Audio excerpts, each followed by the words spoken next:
Manchester City hatch Marc Guehi transfer plan as Liverpool target's stance emerges. Manchester City are planning a move for Marc Guehi after the Crystal Palace defender saw a £35 million deadline day move to Liverpool collapse at the last minute. Manchester City are preparing to challenge Liverpool in the race to sign Marc Guehi on a free transfer next summer. It could spark a significant transfer battle between two of the Premier League's top clubs for the England defender. Guehi, 25, was close to a £35 million move to Liverpool on deadline day, but the deal fell through at the last minute when Crystal Palace pulled the plug. With his contract set to expire next summer, Guehi's availability has caught the attention of several top European clubs, including Real Madrid, Barcelona, Bayern Munich, Inter Milan, and Juventus. However, the allure of remaining in the Premier League is strong, with Liverpool expected to renew their interest next summer. They believe they have an edge in the race to secure Guehi's signature. But now, City have entered the fray as admirers of the talented centre-back, reports The Mirror. It was apparent during the last transfer window that Guehi had set his sights on either joining Liverpool or seeing out his contract to leave on a free next summer. As such, City did not compete with Liverpool's interest at that stage, but that is likely to change next summer. A January move for Guehi is off the table as he has reaffirmed his commitment to Palace for this season. The fans have shown him immense support due to his professional conduct throughout the transfer saga. Guehi is in a strong position to negotiate a lucrative contract as clubs vie for his signature, given the rarity of a player of his caliber and age becoming available on a free transfer. Chelsea have been linked with Guehi due to head coach Enzo Maresca's admiration for him, but it seems unlikely he would return to the club where he started his career in the academy. However, there is significant interest from overseas. Real Madrid, known for splashing out on forwards and securing defenders on budget or free deals like they did with Trent Alexander-Arnold from Liverpool, are reportedly interested.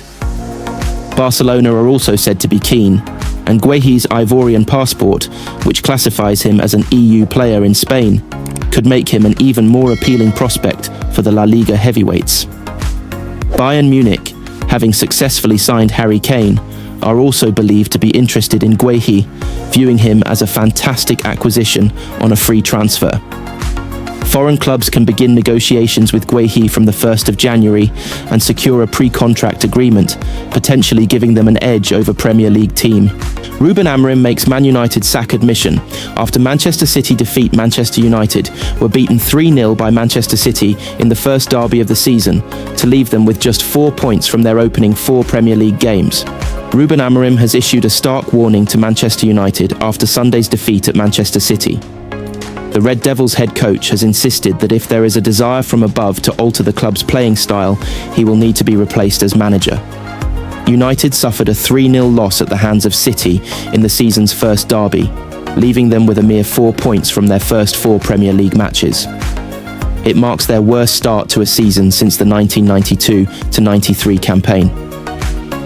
Amorim, who took over the reins at Old Trafford on November 1st last year, has only managed to secure 8 victories from the 31 Premier League games he has overseen.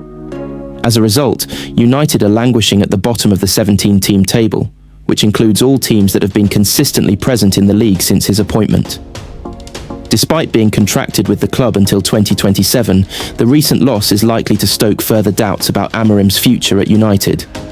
"Guys, I understand that and I accept," he said after Sunday's defeat to City. "It is not a record you should have in Manchester United. There are a lot of things you have no idea what happened during these months, but I accept that. I am not going to change. When I want to change my philosophy, I will change. If not, you have to change the man. We will talk about that every game that we lose. I don't believe in that, in the system, or whatever. I believe in my way, and I am going to play my way until I want to change. My message is that I am going to give everything. I will do everything, always thinking about what is best for the club." That was always the same message. "It is not my decision, the rest on whether United change manager. Until I am here, I will do my best. I really want to win games. I am suffering more than them." Despite a lackluster run of 1 victory in 5 matches, Amorim maintained that United have shown improvement over last season, although they've only managed to net 1 goal from open play in 6 hours of Premier League action. The results, again, I accept that, he conceded. I see that we are doing better, but the results don't show that. I remember last year we played in the former club against City. We won 4-1 with Sporting in the Champions League. It was not near the opportunities, the way we control the game compared to today. In certain moments, we were not better than City. I understand that. It is hard, and the record says everything. I understand. United's promising start faded when Phil Foden scored in the 18th minute, followed by 2 second-half goals from Erling Haaland sealing their fate. Haaland's physical prowess was on display as he overpowered Luke Shaw for his first goal and sprinted from his own half for another solo effort that beat Altay Bayindir. Amorim lamented United's lack of aggression, which he felt contributed to their defeat. If you look at the goals, we can avoid that kind of goal, he said. We have almost everyone behind the ball, and we could be more aggressive.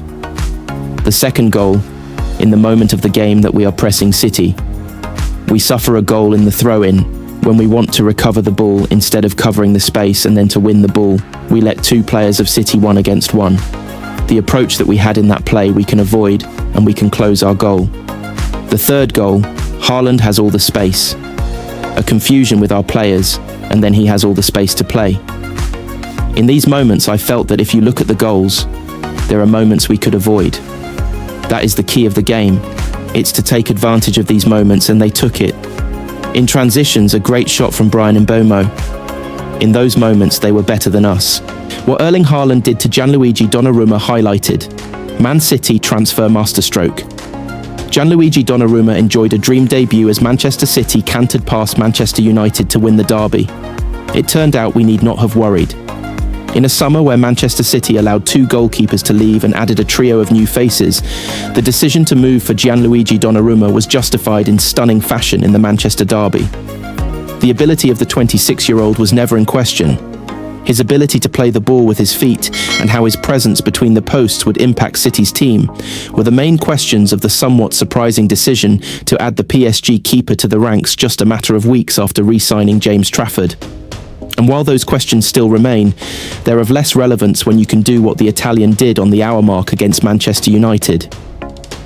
With the ball dropping invitingly for Bryan Mbeumo at the back post, the United man executed a superb volley that was bettered in its brilliance by Donnarumma's sensational save, extending every inch of his 6'5" frame to tip the ball behind.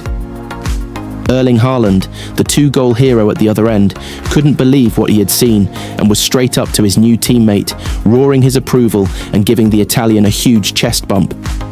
Within 10 minutes, Haaland had his second and City's third, and the game was over.